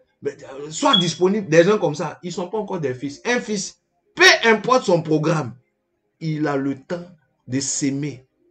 Sa disponibilité, sa force, son énergie, son argent dans les choses de Dieu. Il le fait même avec zèle. Il va en parler. Il va le faire. Il va montrer l'exemple. Des choses qui ne l'arrangent pas, c'est ce qu'il fait. Pour que Dieu soit honoré. Quand tu es un fils, tu te donnes. Tu ne cherches pas à prendre, tu cherches à donner. Est-ce que vous me comprenez? Je vous parle des choses sérieuses. Hein. Tu sauras que tu es un fils, ta capacité de donner va augmenter. Sans qu'on te dise, tu vas sentir un fardeau qui te stresse. Ah, qu'est-ce que mon père veut? Qu'est-ce que je peux faire pour mon père? Qu'est-ce que je peux faire? Quand vous commencez à vous poser des questions comme ça, qu'est-ce que je peux faire pour Dieu? Je veux faire ceci pour Dieu. Les choses de la maison de ton père commencent à t'intéresser. Tu es en train de devenir un fils. Tu es en train de devenir une fille. Tu veux donner, tu veux donner, tu veux donner. Le fils a l'esprit du sacerdoce, il a l'esprit du témoignage, il a l'esprit de la sacrificature, il a l'esprit de donner. Parce qu'il a compris que les choses de son père ne peuvent avancer que si on investit dedans. Donc, il veut se donner. C'était l'idée de Jésus. Je suis venu pour me donner. Il est venu pour se donner. Quiconque veut sauver sa vie là-dedans, mais celui qui donne sa vie la retrouvera. C'est pour ça, c'est ce qu'il est venu enseigner. Est-ce que vous voyez ce que je dis là? Donc, si un enfant, il ne peut pas être un sacrificateur, je profite quoi? Pour vous dire par exemple, un enfant, il ne peut pas être efficace sur un autel. C'est à partir des fils qu'on parle des autels. Des alliances avec Dieu. Des choses comme ça. C'est les fils qui peuvent faire ça. Parce que un fils, il est responsable. Il tient ses engagements. Donc, je disais Hébreux 10, je n'ai pas oublié.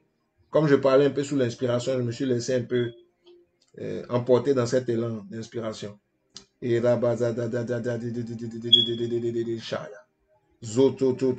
Alors, la Bible dit ceci dans Hébreux 10, verset 5. La Bible dit ceci. Il dit, c'est pourquoi entrant dans le monde, on parle du Fils, on parle de Jésus. On dit, entrant dans le monde. Chrétien, tu es rentré dans le monde. Quand tu es rentré dans le monde là, il y a une parole qui a accompagné ta venue. Il y a une parole qui est attachée à ta destinée. Quand je dis, il faut être conscient de ton héritage, c'est de ça que je parle. La Bible dit, c'est pourquoi entrant dans le monde, tu as dit, tu n'as pas voulu de sacrifice ni d'offrande, mais tu m'as formé un corps. Voici mon héritage. Tu m'as donné un corps. Et tu n'as pris plaisir ni aux holocaustes ni aux sacrifices. Ainsi j'ai dit, me voici. J'ai répondu donc à cet appel. Il est écrit à mon sujet dans le rouleau de la loi. Je viens, ô Dieu, pour faire ta volonté. Hébreux 10, verset 5 à 6. Quand Jésus-Christ entrait dans le monde, il y a une parole qui a été donnée sur sa destinée. Qui concernait sa vie. Quand il était petit, il était encore dépendant de ses parents. Quand il a grandi, il devait s'approprier cette parole-là. Il devait la découvrir, se l'approprier. Savoir que ça, c'est la parole de sa destinée. Dans le rouleau du livre, il était écrit de lui. Je vais te dire quelque chose, chrétien.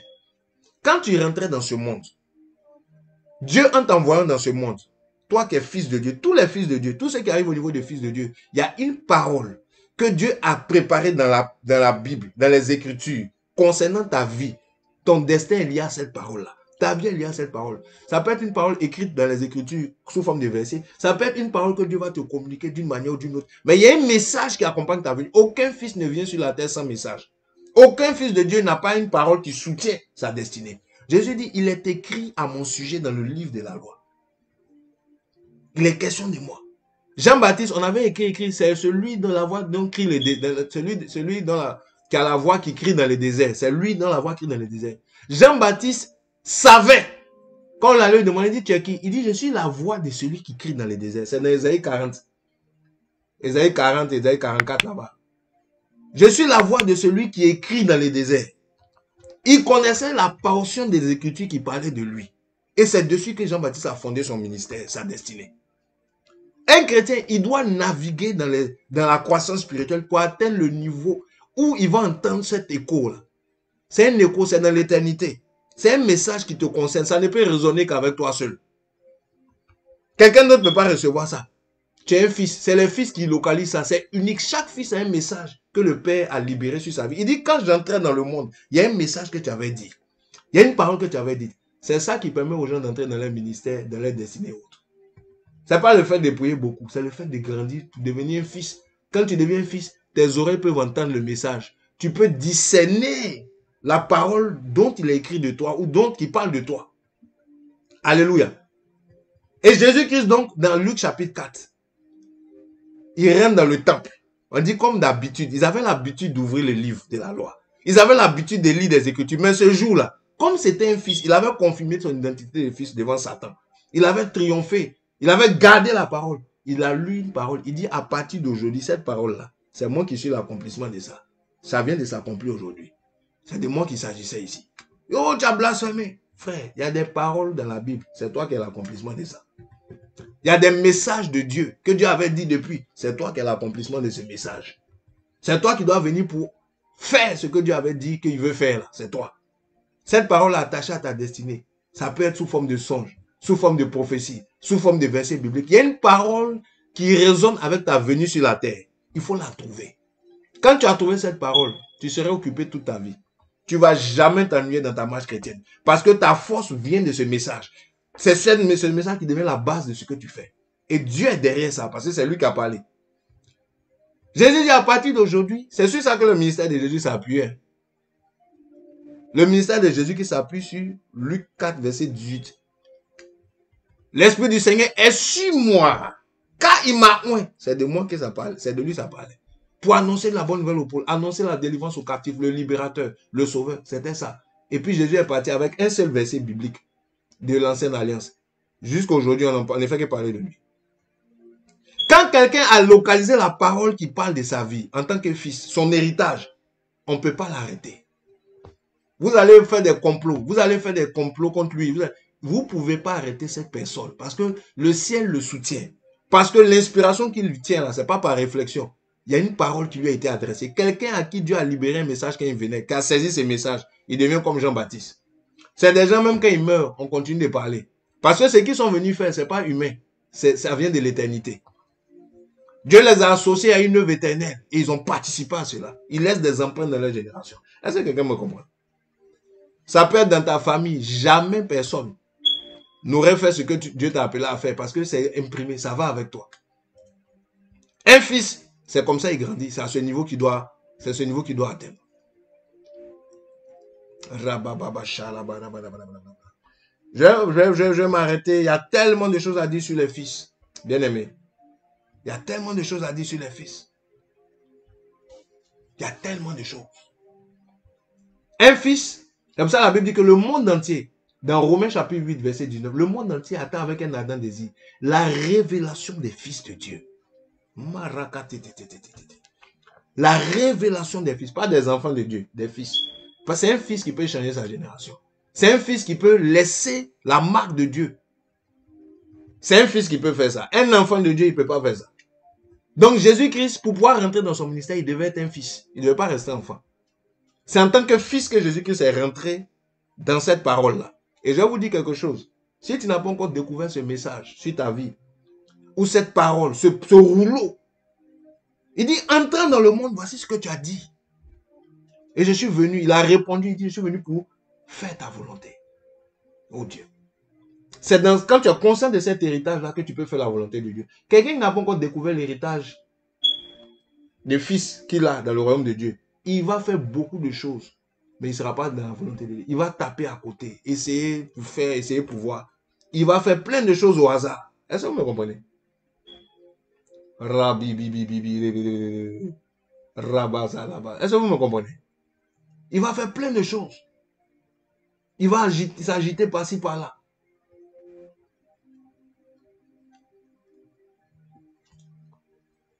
Est-ce que vous comprenez? Voici un peu. Donc, je ne peux pas tout vous partager. J'écris un livre dessus. Vous allez lire le livre. OK? Vous allez lire le livre. Il y a beaucoup de choses à comprendre dans la marche chrétienne. Il y a la croissance spirituelle, ce n'est pas une petite affaire. Vous voyez? On n'est pas arrivé. Mais je vais vous dire quelque chose. Il y a une parole que Dieu a libérée sur la vie de quelqu'un. Il y a un message qui accompagne ta venue. Moi, je fonctionnais comme ça. Et un jour, Dieu m'a dit, place-toi à la porte du temple. Publie ma parole. Jérémie chapitre 7, verset 1 à 4. C'est mon message. C'est pour ça que Dieu m'a appelé. C'est pour ça que Dieu m'a envoyé là. Tout ce que je fais est basé sur ce message. Jérémie 7, verset 1 à 4. Place-toi à la porte du temple. C'est pour ça que la chaîne s'appelle à la porte du temple TV. In the gate of the temple for Christ. C'est le nom du ministère. C'est une position spirituelle. Sois un messager. Annonce un message à ta génération. C'est ce que Dieu m'a donné. Et il m'a donné un message. Quand j'ai reçu ça, j'ai reçu un rouleau. Je me rappelle que je dormais et puis on est venu me donner un rouleau à manger. Plusieurs fois. Il y a eu plusieurs vagues de ce message. C'est ce message que je suis en train de prêcher aujourd'hui. Les différents messages que j'enseigne, ça ne vient pas d'ici, ça vient du ciel. Ça vient, c'est pas moi, je ne suis pas trop intelligent pour connaître tout ça. Est-ce que vous me comprenez? Yeah. Place-toi à la porte du temple et publie ma parole. Apporte un message à ta génération. Élève une nation de sacrificateurs et de prêtres. Emmène les chrétiens à grandir spirituellement. Est-ce que vous comprenez? À grandir spirituellement, à devenir plus mature, à entrer dans une autre spiritualité. Et plusieurs fois, avec d'autres choses, il est venu confirmer. Mais c'est le résultat de quoi? D'une croissance spirituelle. Au début, je ne savais pas. Mais quand j'ai grandi, quand j'ai su qui j'étais en esprit, c'est une question d'identité. Les démons, ils connaissent notre identité. Le diable, je ne parle pas de chasser les démons. Hein. J'ai dit, Jésus-Christ n'a pas vaincu Satan en chassant des démons. Avec la puissance de chasser des démons. C'est quand il a fini de valider son identité qu'il a été revêtu. Le revêtement vient quand tu es conscient de ton identité. Pourquoi beaucoup de chrétiens ne sont pas revêtus? Parce qu'ils ne sont même pas conscients de leur identité. À plus forte raison de leur héritage. Ils peuvent chasser des démons de temps à autre, mais ils sont inconstants. Ils ne savent pas où ils vont. Ils manquent de discernement. Sur toute la ligne. Mais quand tu leur parles, ils jouent au connaisseur. Oh, je connais. Qu'est-ce qui prouve que tu connais quelque chose? C'est ton identité. C'est ton héritage. Quel est ton héritage? Quelle est la portion que Dieu t'a donnée dans son royaume? Que toi, tu sais que ça, là, Dieu t'a confié ça. Et tu dois lui rendre compte dessus. Bien aimé, un homme de Dieu, vous qui êtes appelé au ministère, parce que c'est quand on devient des fils qu'on rentre dans le ministère. Ok? Un homme de Dieu, il y a une portion du champ de Dieu qu'il est responsable, il va rendre compte. Paul dit, nous devons rendre compte à Dieu pour vos âmes. Quand vous voyez des gens servir Dieu d'une manière ou d'une autre, ce n'est même pas le nombre de personnes qu'ils touchent ou quoi. Mais il y a une responsabilité que Dieu leur a confiée. Ils sont fidèles à ça. Quand vous voyez, ils sont très rigoureux parce qu'on leur a confié un héritage qu'ils doivent rendre compte. Jésus dit, je n'ai perdu aucun de ceux que tu m'as confié. Toi, combien d'âmes tu peux garder? Est-ce que tu peux veiller sur des âmes vraiment? Est-ce que tu peux veiller sur quelque chose que Dieu t'a confié pendant 6 ans? Ou bien, quand tu es fatigué, tu laisses. Dieu fait grâce. Tu n'es pas encore prêt pour servir Dieu. Les fils ici, ça parle, c'est là où on rentre dans le ministère. C'est là où on parle des ministères. Est-ce que vous me comprenez? Là, on n'est pas en train de parler de ton salut. Comprenez, hein, quand tu es enfant de Dieu, tu es sauvé. Ok? On n'est pas en train de parler de ça. Même si tu n'es pas un fils ou tu ne sens pas ces critères dans ta vie, tu es sauvé. Je ne dis pas que tu vas aller en enfer parce que tu n'es pas responsable. Mais je dis quoi? L'étape de fils, c'est l'étape où Dieu te fait confiance. Il peut te confier des choses parce qu'il t'a éprouvé.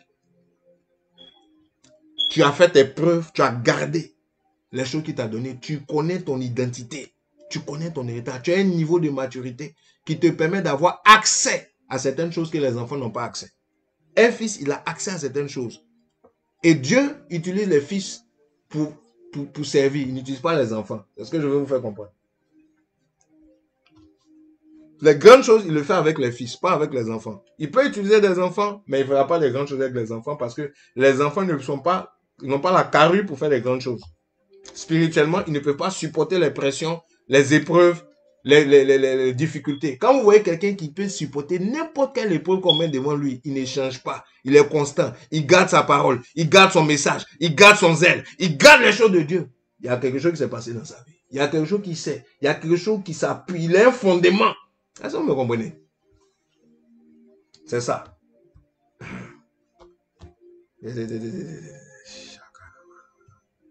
Vous comprenez? Bon, je me calme un peu. Aujourd'hui, il y a eu beaucoup. Vous voyez pourquoi l'enseignement est combattu? Ça, ce sont des choses qui font grandir quelqu'un dans la foi. Ça, c'est des choses, c'est cette nourriture qu'on a besoin d'enseigner dans nos églises. C'est pour ça que je vous ai dit, l'émission que vous suivez là, il y a un message pour une génération ici. Connecte-toi, mange. Connecte-toi, écoute la parole. Connecte-toi, analyse ta vie. S'il y a des choses qui te manquent, aie l'humilité. Ça fait combien d'années tu tournes en rond, tu ne sais pas à quoi Dieu veut, mais qu'est-ce que tu as, ton orientation, même c'est où tu ne sais pas. Un fils, il connaît son héritage, il connaît sa route. Jésus dit, je sais d'où je viens, je sais où je vais. Ça, c'est la caractéristique d'un fils. Un fils, il ne sait pas les choses aujourd'hui et puis demain, il ne sait pas. Non, il sait. Chaque année, il a un agenda. Chaque temps, il sait qu'est-ce qu'il doit faire. Parce qu'il a une relation avec son père. Il s'occupe des affaires de son père.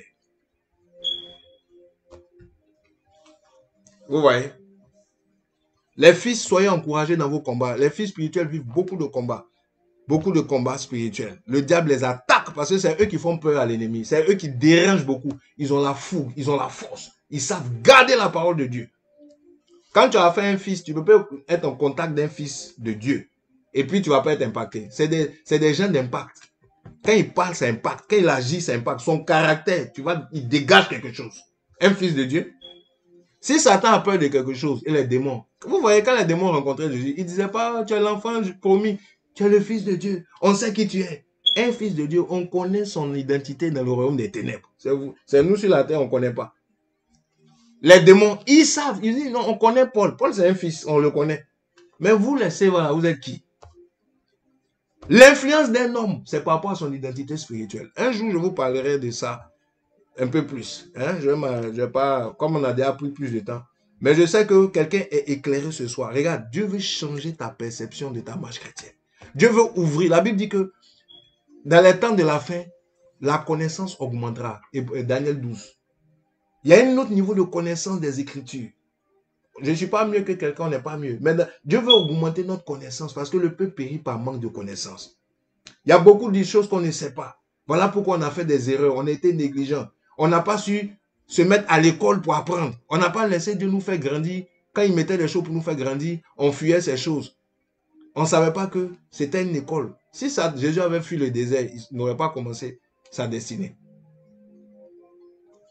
Mais il savait qu'un fils doit passer par la confrontation avec Satan. J'ai plein de choses à vous dire, mais comme j'ai dit, comme j'écris un livre, je vais compléter les restes dans le livre. Alléluia. Est-ce que quelqu'un est béni ce soir? Est-ce que quelqu'un est encouragé ce soir? N'oublie pas de partager cette vidéo et puis réécouter cette vidéo. Ok? Aujourd'hui, j'ai partagé juste quelques éléments du fils. Je disais donc qu'il y a une différence entre fils spirituel d'un pasteur et puis fils de Dieu, fils en Christ. Et l'étape où Dieu commence à vraiment bouger avec quelqu'un, c'est l'étape de fils. C'est l'étape intermédiaire, mais c'est là où on est conscient des promesses de Dieu. On est conscient de notre identité. Il y a une conscience. Vous voyez, on ne fait pas les choses, on est conscient, on sait ce qu'on est en train de faire. C'est l'étape où on est fort. C'est l'étape où on sait garder la parole de Dieu, garder les choses que Dieu nous a données. Dieu te donne une onction, tu sais la garder. Dieu te donne une restauration, tu la gardes jusqu'à ce que Dieu vienne ajouter dessus. Mais tu ne perds pas ça. Et puis après, quand Dieu vient, il veut te donner quelque chose de plus. Il est obligé de te restaurer parce que tu as perdu ce qu'il t'avait donné. Ce cycle de perpétuel recommencement, c'est un cycle d'enfantillage, d'enfance spirituelle.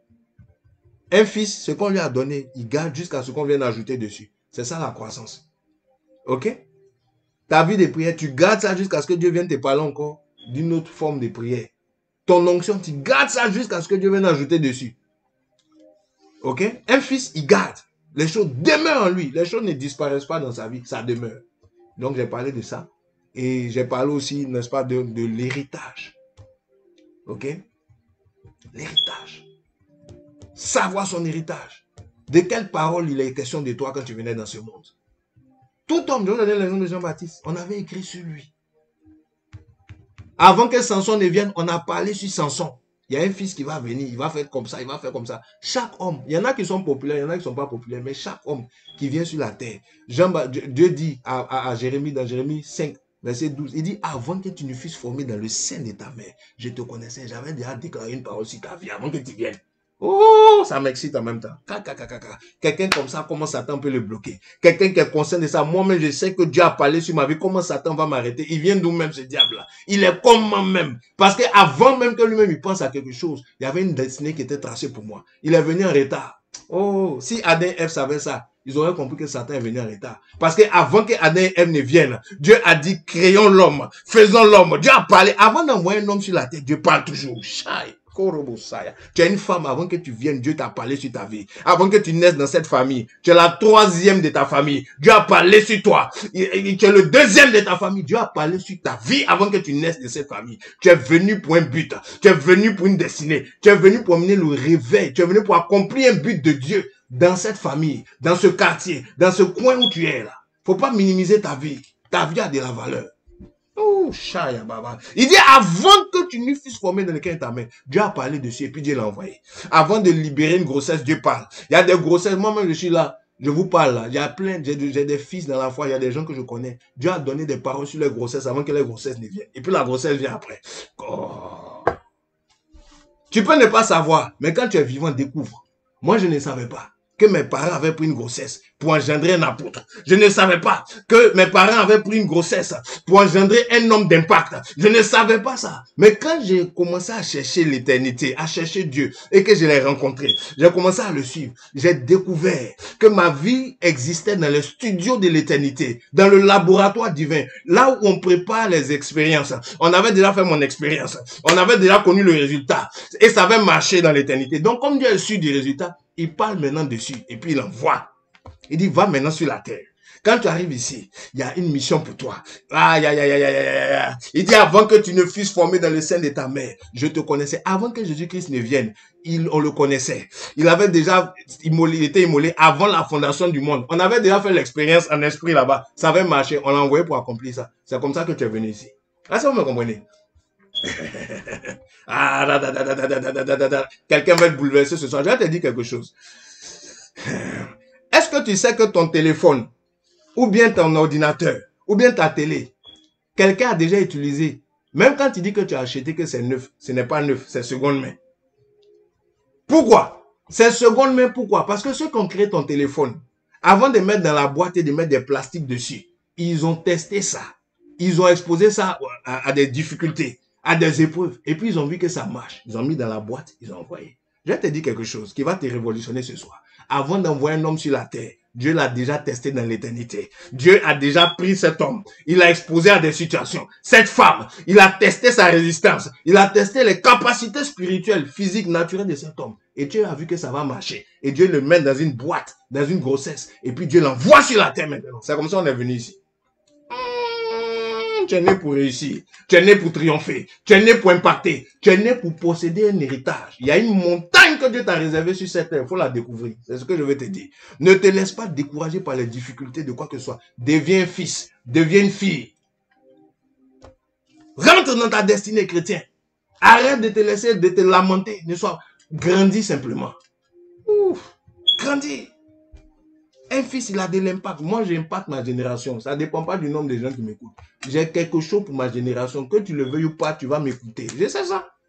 Que tu le veuilles ou pas, tu vas recevoir. Si ce n'est pas maintenant, ça sera plus tard. Si ce n'est pas par une vidéo, ça sera par un audio. Si ce n'est pas par un audio, ça sera par un livre. Si ce n'est pas par un livre, on va se rencontrer face à face. Mais j'ai reçu quelque chose que je ne peux pas garder. Chai.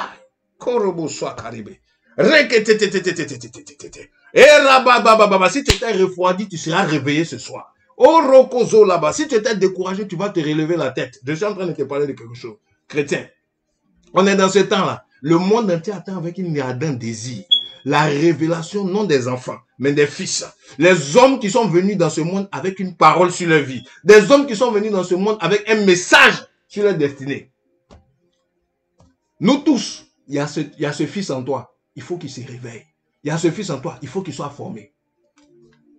Paul dit, lorsqu'il a plu à Dieu de révéler en moi son fils. Je te dis, il n'y a pas de sexe dessus. Tu es une femme, il y a le fils en toi qui doit être révélé. La fille, le fils, c'est une posture, c'est pas du genre, c'est pas un problème de genre. Il dit, lorsqu'il a plu en moi, en Dieu de révéler en moi son fils, je n'ai consulté ni la chair ni le sang. Je suis allé dans le désert. Il y a des choses, quand Dieu veut révéler en toi la nature, il va t'envoyer dans un désert. Il dit, je suis allé en Arabie. Oh, Dieu va t'isoler de tes amis. Un fils, Dieu va le mettre à part pour aller le travailler dans un désert. Jésus-Christ a été mis à part de sa famille. Il est parti pendant 40 jours. Il était seul, entre Dieu et lui. Et puis Satan aussi est venu là. Pour que le fils sorte. Pour que le fils sorte. Pour que le fils sorte, pour que le fils de Dieu soit formé, pour que le fils de Dieu soit formé en toi, tu dois être exposé au feu. Tu dois être exposé à des situations. Tu dois être exposé à une solitude. Oh. Quand tu es entouré de gens qui n'ont pas ta vision, ils vont te tirer vers le bas. Quand Dieu veut faire sortir des choses en toi, ils vont te dire tu peux pas, tu ne peux pas, tu ne peux pas. Éloigne-toi de ces gens. Laisse Dieu te mettre dans une solitude. Je parle à quelqu'un prophétiquement ce soir. Laisse Dieu te mettre dans la solitude qui va permettre au fils ou à la fille qui est en toi d'émerger. Quand le Jésus qui est rentré dans le désert, celui qui est sorti, c'est deux personnes différentes. C'est un enfant qui était rentré. Mais c'est un fils qui est ressorti. Alléluia. Il est appelé à passer une autre étape. Il y a un test. Il y a un test. Les fils de Dieu passent par un test. Il y a des tests spirituels pour devenir un fils. Un fils, c'est une récompense. Un fils, c'est un grade que tu gagnes. Il faut le gagner. Il faut remporter le combat. Il faut remporter le test du fils. Si tu ne remportes pas le test du fils, tu reprends ta classe. Il y a beaucoup de chrétiens qui reprennent les classes. Vous m'écoutez ce soir. Ils reprennent les classes. Ils reprennent les classes. Depuis 5 ans, depuis 6 ans, tu devais être un fils. Mais tu es toujours un enfant. Tu devais être toujours un enfant. Tu n'es pas spirituel. Tu es charnel. Tu devais être une maîtresse. Un maître depuis longtemps. Un fils. Fort, mais tu es toujours faible. Il faut que ça change. Je ne dis pas ça pour te condamner. Dieu veut te changer avec ce message, te révolutionner. Je vais prier ce soir. Radiko zeta reda breza ketele beshala branda buku satali arede besate erebe sate rebos karabis kavavanda rabaza. Le Seigneur ce soir a commencé à te toucher depuis que tu as commencé à écouter ce message. Tu sens qu'il y a une présence de Dieu qui est descendue là où tu es pendant que nous sommes en train de partager cet enseignement. C'est parce que Dieu te cible pour te faire passer à une autre étape. Dieu ne veut pas que tu restes à ton étape. Dieu te cible avec ce message. C'est pour ça que l'onction a commencé à venir sur toi.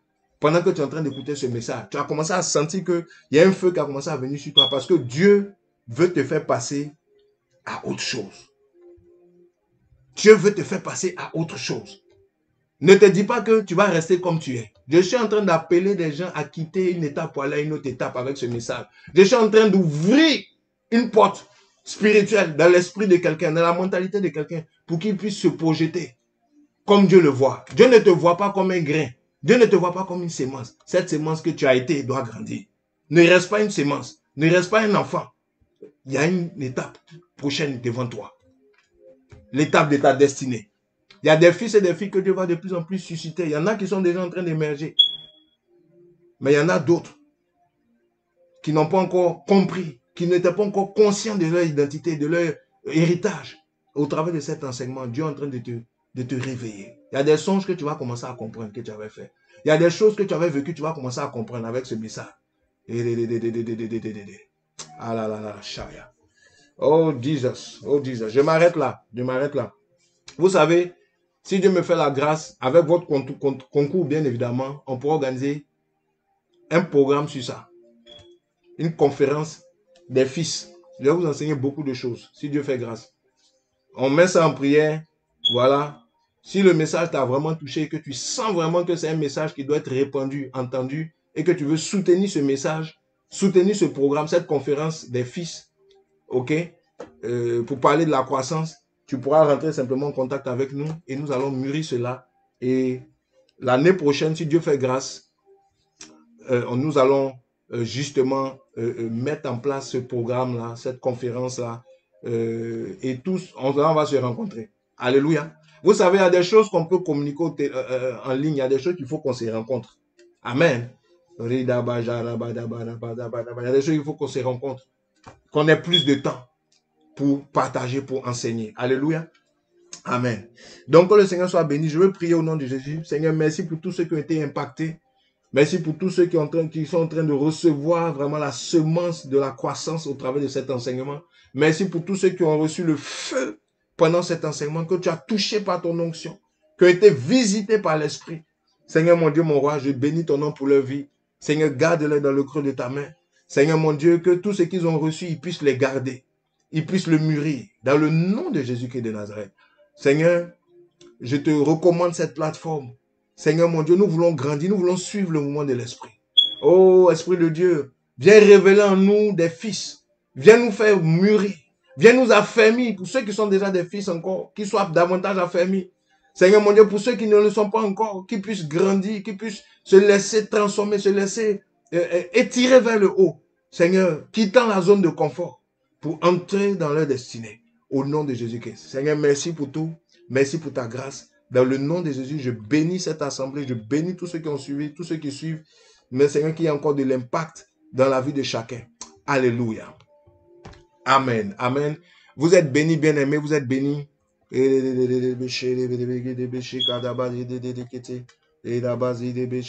y a quelqu'un que le Seigneur me parle. Tu es dans une transition. Tu es entre ces deux étapes. Tu as un pied dans l'enfance, tu as un pied dans l'étape des fils. Tu t'es retrouvé depuis la dernière fois dans le message. Aujourd'hui encore, tu te retrouves un tout petit peu. Tu es dans une transition. Tu es dans une transition. Mais tu dois quitter une étape pour entrer dans l'autre. Rester au milieu, tu deviens quelqu'un d'hybride. On ne sait pas où te placer. Quand l'apôtre Jean écrit, il a écrit aux enfants, aux jeunes gens et aux pères. Il n'y avait pas des gens qui étaient au milieu. Une transition ne doit pas durer longtemps. Toi, ça fait un moment que tu es dans cette transition. Il faut que tu avances. Il faut que tu te positionnes. Il faut que tu te positionnes. C'est vraiment ce que je veux te dire. C'est ce que le Seigneur me dit. Il faut te positionner. Il faut quitter les plaintes des enfants. Tout en train de chercher qu'est-ce que Dieu va faire pour moi. Il faut te positionner dans qu'est-ce que tu peux faire pour Dieu. Qu'est-ce que tu dois faire pour Dieu. Il faut mûrir. C'est là-bas que ta destinée se trouve. Amen. Donc, que le Seigneur soit béni. Que le Seigneur soit béni. Nous sommes à la fin. Donc, comme je vous ai dit, l'équipe technique va nous passer quelques informations. Et je voulais rapidement, voilà, il y a un truc que je n'avais pas dit, que je vais vous dire rapidement. Vous savez, je parlerai de ça un peu plus. Vraiment, merci pour toutes vos appréciations. On rend toute la gloire au Seigneur. Moi aussi, fraternellement, je vous porte dans mon cœur au nom de Jésus-Christ de Nazareth. Je pense à ma fille qui est assez mou. Voilà. Que Dieu te bénisse, ma fille. Que Dieu te bénisse. Que Dieu bénisse tout le monde. Voilà. Que Dieu vous bénisse abondamment. Amen. Alors, je vais vous dire quelque chose rapidement que je n'avais pas dit. C'est une annonce. Vous savez, par la grâce de Dieu, depuis quelque temps, le Kenya a été touché par nos enseignements à distance. Il y a 2 ans, je faisais un programme sur Facebook, même que j'ai arrêté. Et Dieu a utilisé ça pour toucher une jeune communauté. Et toute la communauté, depuis un moment, on est en contact et tout. Et là, depuis l'année passée, je crois, on devait organiser une croisade là-bas. Donc là, nous allons organiser une croisade pour probablement établir une église là-bas, en fait. Vous voyez?